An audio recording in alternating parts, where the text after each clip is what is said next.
Hi everyone, it's Elizabeth here. So I just wanted to share some thoughts in regards to food waste during COVID-19. I saw an article today that a friend sent, and the title is Coronavirus World Risks Biblical Famines Due to Pandemic, UN. So this made me start to think because I've been an advocate for reducing food waste for a very long time. Kind of my first thoughts about food waste happened probably about half of my life ago when I used to work for a catering company when I was in high school. And at the catering company, we used to donate all of the food that was left over from bar mitzvahs and weddings or conferences to homeless shelters.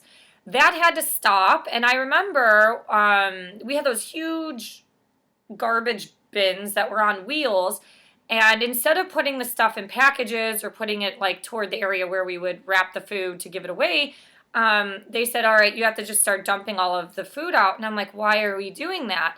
And apparently there was a policy put in place that if one of these individuals from the homeless shelter got sick, they had the right to sue the catering company for like a foodborne illness type of thing. And so that in itself was very disheartening because I think at the most part, when you're poor or homeless, like your survival needs are just to consume food or just to get something to eat. And for the most part, everything we cooked was probably okay, because if people weren't getting sick from the bar mitzvahs or from the wedding, most likely the people weren't going to get sick at the homeless shelter unless something was just left out for a long period of time. So I think this was when I came back from Germany in 2016.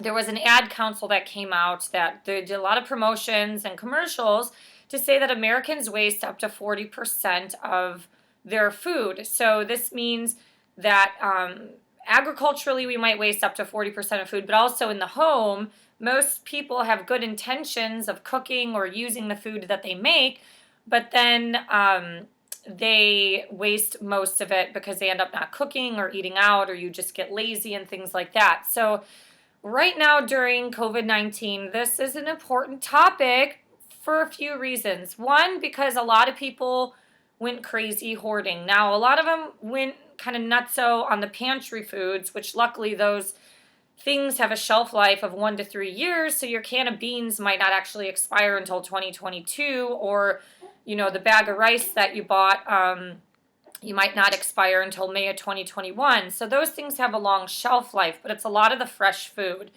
Even frozen food lasts for a long time, but every freezer is different, that when things start getting a little bit of freezer burn, it doesn't taste that good, or we just have a psychological attachment to, oh my God, this has been in my freezer for 7 months. It's so old. I'm just going to go ahead and toss it out.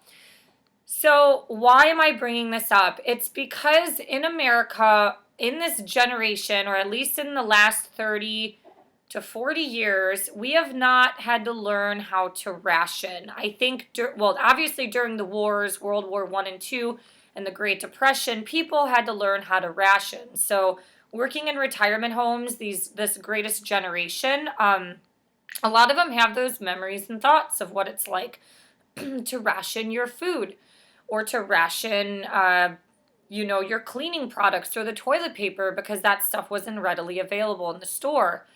Now, with millennials, we live in such a pampered society, and we're so addicted to salt and sugar and coffee drinks that our palate is adjusted to kind of like gluttonous type eating. So eating smaller portions is not easy because we've been raised to eat really big, or what you see on things like Instagram. There was like the donut burger #donut burger went crazy like a few years ago, and you'd get like these fitness people, granted they might eat it only one time a month, but it's like this massive burger with 2 buns as the donut, and it's not like a little one. They were like the huge big donuts, and it's like that stuff is being promoted as cool. So a lot of people don't know really how to eat healthy, but they also don't know how to eat normal portions.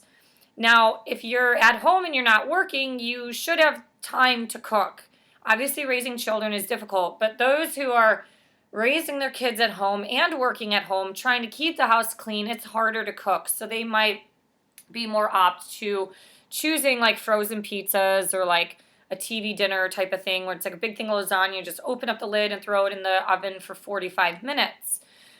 But we really need to start to look at how much we're wasting. And the reality is, like, this is precious. We've lived in a gluttonous society for a very long time. And this is the first time that we have to wake up and realize that our choices and our impact affects not only the food system, but it's like a chain reaction through the whole world.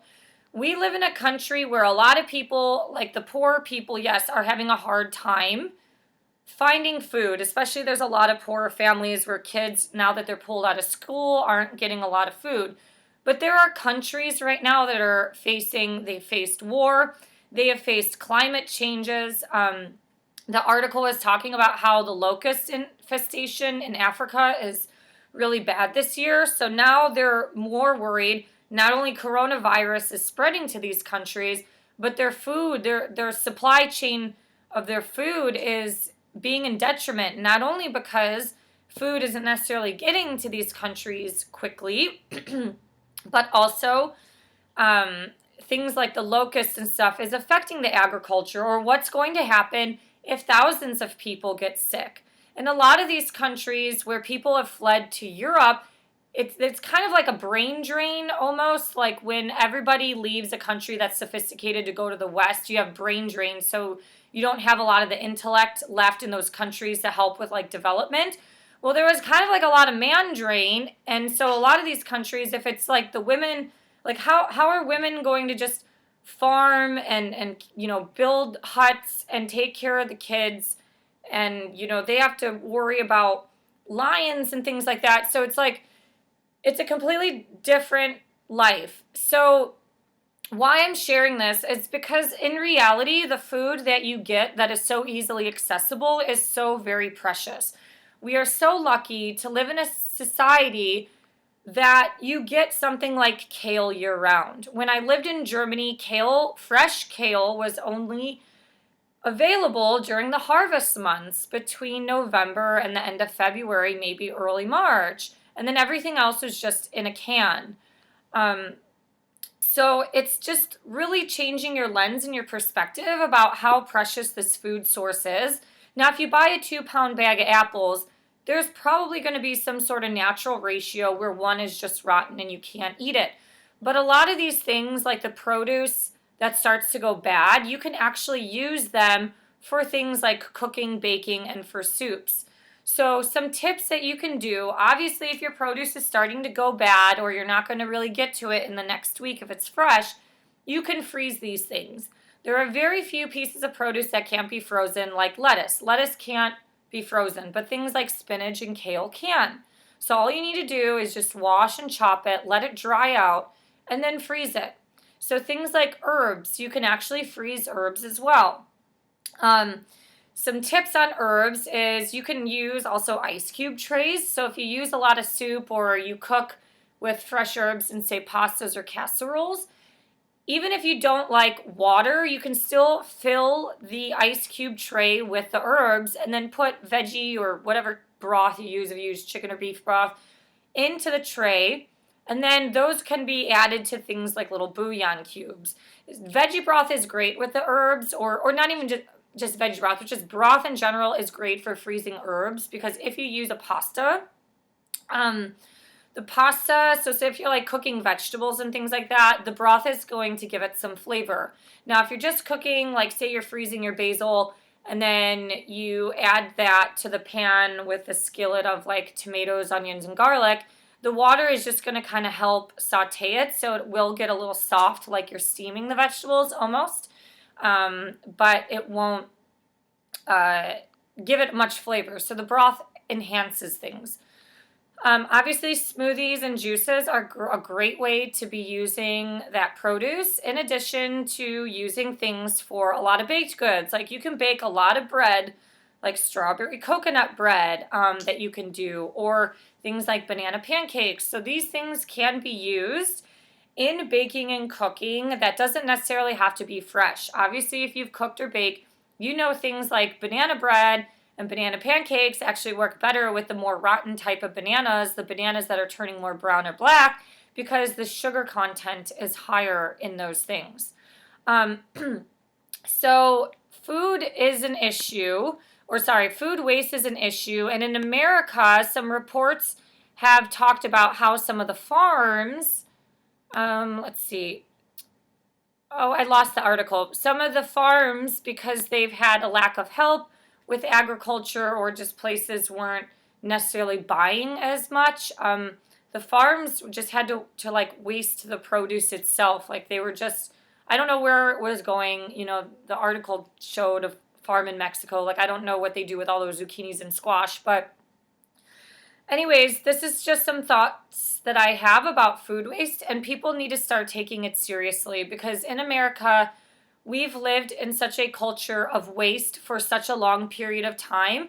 And I think this is just a massive wake up call on so many different levels. It's time for us to do our part, and it's time for other parts of the world to start doing their part as well. Like poor countries, their government also needs to help them.